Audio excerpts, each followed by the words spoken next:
कमरा number C 206। Goa के खूबसूरत तटों पर कैलंगुट बीच के पास है होटल लोटस। दूर से देखने में तो ये किसी स्वर्ग से कम नहीं लगता था, लेकिन इसका कमरा नंबर C 206 अपनी भयानक दास्तान छुपाए हुए था। इस कमरे में रहने के दौरान हमारे साथ जो कुछ हुआ वो आज भी रोंगटे खड़े कर देता है। 9 नवंबर, गोवा की रंगीन गलियों में खोए हुए ये हमारे हनीमून का पहला दिन था। हवा में मीठे नारियल पानी की खुशबू थी और चारों तरफ हरे भरे पेड़ और बीच पर आती नीली समंदर की लहरें। सब कुछ एकदम परफेक्ट लग रहा था, मगर ये खुशियां ज्यादा देर तक नहीं टिक पाई। अचानक 10 नवंबर की सुबह 3 बजे के करीब एक चीख ने मुझे जगा दिया। मेरी पत्नी बाथरूम से बाहर निकली। चेहरा सफेद पड़ा हुआ था और बदन पसीने से तर। उसने बताया कि वो बाथरूम में फिसलने ही वाली थी कि किसी ने अचानक से उसकी कलाई पकड़ ली, जैसे किसी अदृश्य हाथ ने उसे बचा लिया हो। उस सुबह घूमने निकलने से पहले उसने पूछा था कि क्या मैंने बाथरूम में अपने मोजे रखे थे, क्योंकि उसे बहुत बदबू आ रही थी। मैंने कहा नहीं, मैंने मोजे तो कमरे में जूतों के पास ही रखे। और मैंने महसूस किया कि मुझे भी एक अजीब सी गंध आई थी। तब हम दोनों को लगा कि शायद कोई ड्रेनेज का काम चल रहा होगा। लेकिन फिर यह सिलसिला शुरू हुआ। उसे लगने लगा कि कोई उसका हाथ पकड़ रहा है, खासकर कमरे के अंदर। कभी कसकर पकड़ता तो कभी ढीला छोड़ देता, जैसे उसे कमरे के बाहर ले जाना चाहता हो। बाहर निकलते ही मेरी पत्नी पहले जैसे तंदुरुस्त हो जाती थी और कमरे में घुसते ही उसमें एक अजीब सी सुस्ती छा जाती थी, जैसे कोई अदृश्य बोझ उसके ऊपर हावी हो जाता है। अजीब बात तो ये लग रही थी कि जैसे जैसे वक्त कट रहा था, मेरी पत्नी का व्यवहार बदलने लगा था। उसे अकेले कमरे में रहने में डर लगने लगा। कई बार उसे लगता कि कोई उसका हाथ पकड़ रहा है, और यह खासकर रात के समय होता था। एक बार तो उसने यह भी दावा किया कि अंधेरे में किसी का साया उसका पीछा कर रहा है। पहले तो मैंने सोचा कि शायद वो थक गई है, घूमने की थकान होगी। फिर मुझे लगा शायद इस कमरे के वाइब्स की वजह से ऐसा फील कर रही होगी, क्योंकि कमरे का माहौल ही कुछ दबा हुआ सा था। लेकिन 11 नवंबर को भी यह सिलसिला जारी रहा। हम बाहर घूमने चले गए। दोपहर में बीच के किनारे मैंने अपनी वाइफ को पूछा कि चलो लंच के लिए कमरे में चलते हैं और फिर शाम को फोर्ट अगोड़ा घूमने चलेंगे। मगर मेरी पत्नी ने दोपहर में भी कमरे में जाने से साफ इनकार कर दिया। धीरे धीरे मुझे समझ में आने लगा कि हम होटल के कमरे से बाहर होते थे तो उसकी तबीयत ठीक रहती थी, और जैसे ही कमरे में घुसते थे वो परेशान होने लगती। उस रात जैसे ही हमने अपने कमरे में कदम रखा, एक अजीब सी ठंडक हमारे रोंगटे खड़े कर गई। कमरे में एक भारीपन था, मानो कोई अदृश्य शक्ति हमें घेर रही हो। डर के मारे हमने अपनी माँ को फोन किया। उनकी चिंतित आवाज सुनकर हमारा दिल धड़कने लगा। उन्होंने तुरंत हमारे एक चाचा को फोन करने के लिए कहा, जो दूर से ही पूजा पाठ कर सकते थे। उम्मीद की किरण पकड़ते हुए हमने चाचा को फोन लगाया। उनके सवालों ने धीरे धीरे हमारे अंदर डर को और बढ़ा दिया। उन्होंने हमसे पूछा कि क्या कमरे में दाखिल होते ही बाथरूम हमारी दाईं तरफ है। मैंने हाँ में जवाब दिया, ये सोचते हुए कि ये तो हर कमरे में होता है। उन्होंने फिर पूछा, क्या बिस्तर के दोनों तरफ लकड़ी की टेबल्स हैं? मैंने फिर से हाँ बोला और ये सोचा कि अमूमन होटल्स में ऐसा होता ही है। हर सवाल के जवाब में हाँ कहते हुए कमरे का नज़ारा मेरी आंखों के सामने नाचने लगा। लेकिन अगले सवालों ने तो खून ही जमा दिया था। उन्होंने पूछा, क्या छत पर कोई काला धब्बा है? मेरी नज़र छत पर गई और फिर मेरी रूह कांप उठी। बिस्तर के ठीक ऊपर एक बड़ा सा भयानक काला धब्बा था। फिर चाचा जी ने पूछा, क्या दीवारों का रंग हल्का पर गहरा सा है? मैंने देखा ध्यान से तो दीवारें हल्के बेज रंग की थी, मानो शाम के रंग में रंगी हो। क्या तुम्हारे और तुम्हारी पत्नी के साय में कोई फर्क नजर आ रहा है तुम्हें? हमने घबरा कर नीचे देखा। मेरा साया तो गहरा था, लेकिन मेरी पत्नी का साया हल्का, लगभग पारदर्शी सा लग रहा था। चाचा ने तुरंत फोन पर मंत्र पढ़ना शुरू कर दिया। डर के मारे हम हिल भी नहीं पा रहे थे। उन्होंने हमें सुबह होते ही कमरा बदलने की सख्त हिदायत दी। धीरे धीरे हमने अपना सामान समेटना शुरू कर दिया था। हर पल हर आवाज हमें और भी डरा रही थी। 10 मिनट बाद ही मां का फोन आया।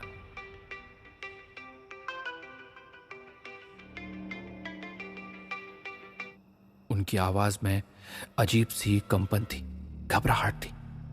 उन्होंने तुरंत हमें कमरा बदलने को कहा। बेटा बेटा देर मत करना, अभी इसी वक्त वो कमरा खाली कर दो, वहां कोई है। उनके शब्दों ने हमारे पैरों तले जमीन खिसका दी और बिना देरी किए हमने उस भयानक कमरे को तुरंत छोड़ दिया। हम घबराकर रिसेप्शन की ओर दौड़े, पर रात के मैनेजर ने कमरा ना होने का बहाना बनाकर टाल दिया। जिस ऐप से हमने बुकिंग की थी, उन्होंने भी हमारी कोई मदद नहीं की और मजबूरन हमें रात लॉबी में गुजारनी पड़ी। लॉबी की खामोशी, हवा में गूंजती अजीब सी आवाजें और हर कोने से आती नजरें हमें और भी डरा रही थी। मेरी पत्नी का हाथ मेरे हाथों में ठंडा पड़ा हुआ था और उसका चेहरा डर से पीला। अगली सुबह 12 नवंबर को हम होटल मैनेजर के पास फिर से गए। बहुत रिक्वेस्ट के बाद उसने बताया कि आज शाम 7 बजे एक कमरा खाली होगा। उसकी सफाई के बाद 8 बजे तक वो कमरा हमें मिल जाएगा। हम सुबह से शाम तक बीच पर बैठे रहे। हमारी कमरे में जाने की हिम्मत तक नहीं हुई।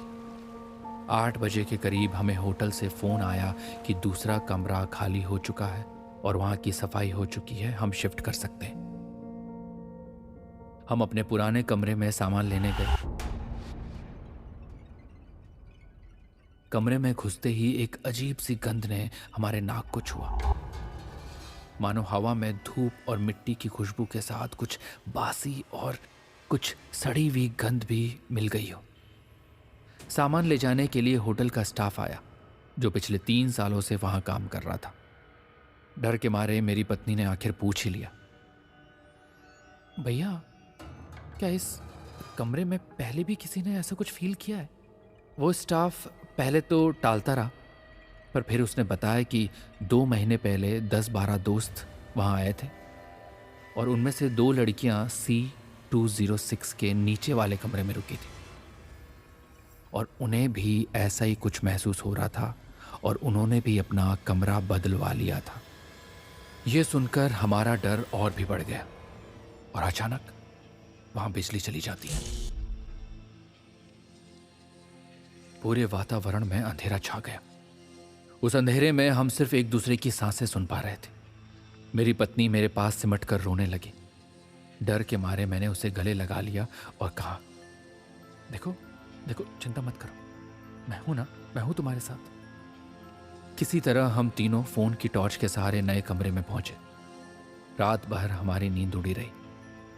हर आहट, हर सरसराहट हमें और डरा रही थी।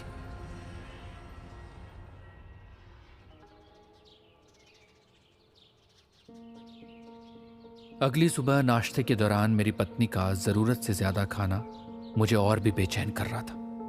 उसकी आंखों में एक अजीब सी चमक थी और उसके चेहरे पर एक अनजान मुस्कान। तभी मेरी मां का फोन आया।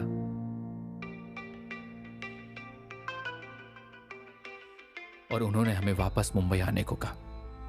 पहले तो हमने मना कर दिया, पर मां के बार बार कहने पर हमें आखिरकार गोवा छोड़ना ही पड़ा। जैसे ही हमने गोवा छोड़ने का फैसला लिया, मेरी पत्नी का अजीब व्यवहार थोड़ा कम हुआ, मानो वो किसी बंधन से मुक्त हो गई हो। लेकिन मेरी तबीयत अचानक बिगड़ने लगी। कमजोरी, बुखार, बोलने में परेशानी और पैरों में तेज दर्द होने लगा। ऐसा लग रहा था जैसे कोई मेरे पैर पकड़कर मुझे रोकना चाह रहा हो। हमने जैसे तैसे करके सारा सामान पैक किया, होटल लॉबी में पहुंचे। मैनेजर से बात की और उससे हमने अपना सारा एक्सपीरियंस सच सच बता दिया। उसने सब ध्यान से सुना और फिर वो बोला, देखिए सर, होटल पॉलिसीज है, अब बचे हुए दिनों के पैसे तो हम रिफंड नहीं कर सकते। और मैंने उससे कहा कि देखिए, मैंने आपको जो कुछ भी बताया है मैं रिफंड के लिए नहीं बताया है। मेरी पत्नी की हेल्थ पैसों से ज़्यादा ज़रूरी है। और मैंने उससे रिक्वेस्ट की कि प्लीज़ उस कमरे की जांच ज़रूर करवाएं। वहाँ बहुत नेगेटिव एनर्जी है, एक अजीब सी घुटन होती है उस कमरे में। मैनेजर ने कहा कि आप बिल्कुल बेफिक्र रहिए, मैं मैनेजमेंट से वहाँ पूजा पाठ करवाने के लिए कहूँगा। एक्चुअली ये सारे रिचुअल्स पूरे होने तक रिजॉर्ट के उस हिस्से में हम किसी भी नए शादीशुदा जोड़े या बच्चे को नहीं ठहरवाएंगे। मैनेजर की इन बातों ने मुझे थोड़ी संतुष्टि दी और उससे बात करने के बाद मुझे ऐसा लग रहा था मानो मैं पहाड़ों की चढ़ाई उतर कर आया हूं। अचानक इतना थका हुआ फील कर रहा था कि पूछो मत। फिर भी मैंने हिम्मत जुटाई और वहां से निकलने में कामयाब रहा। वो जो भी नेगेटिव एनर्जी थी मानो हमें उस जगह से जाने से रोकने की कोशिश कर रही थी। जैसे ही हम गेट से बाहर निकले, एक अजीब सी राहत मिली, मानो किसी पिंजरे से निकल गए हों। रास्ते में चारों तरफ पहाड़ों की खामोशी थी, लेकिन यह खामोशी सुकून देने वाली बिल्कुल भी नहीं थी। विदा लेते समय मैनेजर ने धीमे स्वर में कुछ ऐसा कहा था जिसने खून जमा दिया था मेरा। मैनेजर ने कहा, सर वैसे आप वाकई भाग्यशाली हैं। आपसे पहले जो कपल रुका था वो रात को अचानक अपना सामान छोड़कर गायब हो गया था। हमने जब उनसे कनेक्ट किया तो वो अपने शहर पहुंच चुके थे और उन्होंने अपने सामान को फेंकने के लिए कह दिया था। कुछ भी बताने से इनकार कर दिया था उन्होंने। मैनेजर की ये बात सुनकर तो जैसे मेरे मुंह का पानी सूख गया। हमने जो महसूस किया था वो सिर्फ थकान या डर नहीं था, वो एक अदृश्य बुरी ताकत थी, कुछ ऐसा जिसका सामना करना किसी भी इंसान के लिए नामुमकिन था और वहां रुकना हमारे लिए जानलेवा साबित हो सकता था। आप सोचिए, रात भर उन खामोश चीखों को सहते हुए उस कमरे में अकेले रहना। कभी सोचा भी नहीं था कि हनीमून मनाने निकले थे और मौत के मुंह से वापस आएंगे। मैं रास्ते भर गाड़ी चलाते हुए भी अपनी पत्नी का हाथ थामे हुए था और उसके हाथ कांप रहे थे। उस कमरे में जो कुछ भी हुआ था उसके बारे में बात करने की हिम्मत नहीं थी, न उसमें न मुझ में। हम दोनों खामोश थे। उस पहाड़ी रास्ते में सिर्फ गाड़ी की गुरगुराहट गूंज रही थी। गोवा से निकलते ही जैसे हम महाराष्ट्र की सीमा में दाखिल हुए, मेरी पत्नी को तो अच्छा फील होने लगा, लेकिन मेरे पैरों में बहुत तेज दर्द उठने लगा। ये दर्द इतना तेज था कि गाड़ी चलाना भी मुश्किल हो गया था। हम पुणे के लिए अंबोली घाट से जा रहे थे। घने जंगल के बीच अचानक एक छोटी सी दुकान दिखी, मानो जंगल ने हमें कुछ देर राहत देने के लिए रास्ता खोल दिया। हम वहां चिप्स लेने के लिए रुके।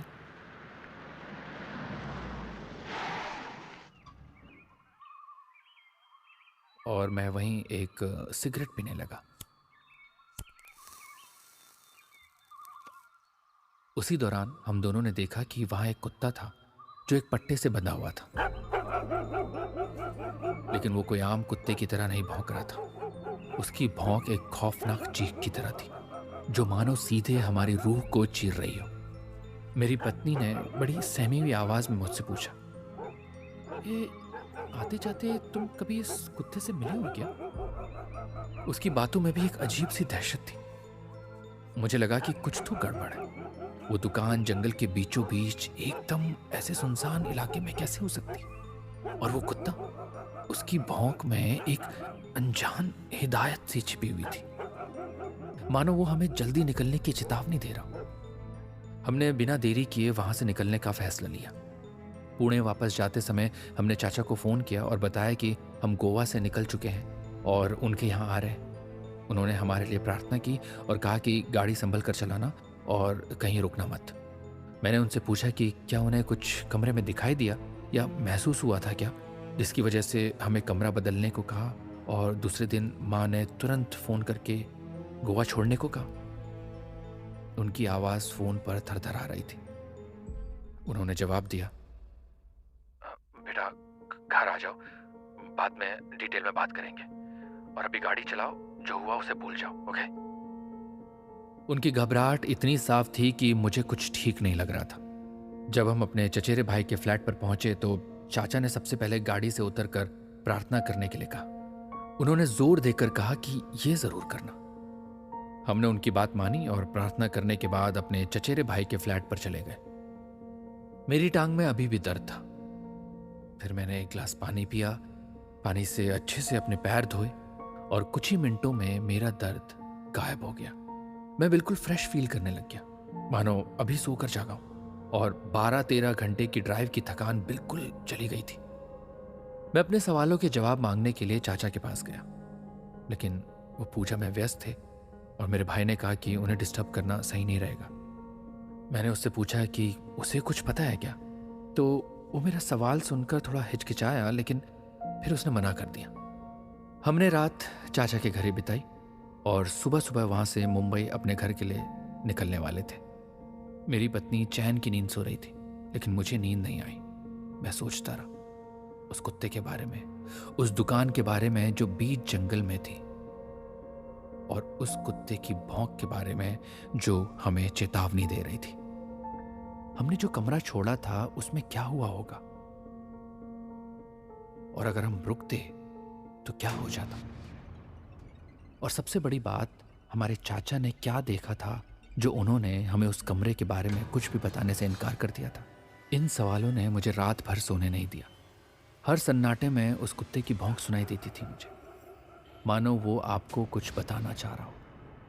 मैं बस सोचता रहा और सुबह हो गई। मैं फिर सुबह अपने चाचा से बात करने के लिए उनके कमरे में गया, लेकिन वो सो रहे थे। मैंने उन्हें डिस्टर्ब करना ठीक नहीं समझा और वहां से घर के लिए निकल गया।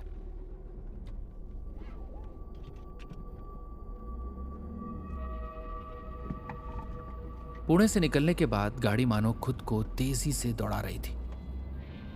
2 घंटे में हम पुणे से मुंबई पहुंच गए। घर आते ही मां खुशी से झूम उठी। उनके गले लगकर मेरी भी घबराहट थोड़ा कम हुई।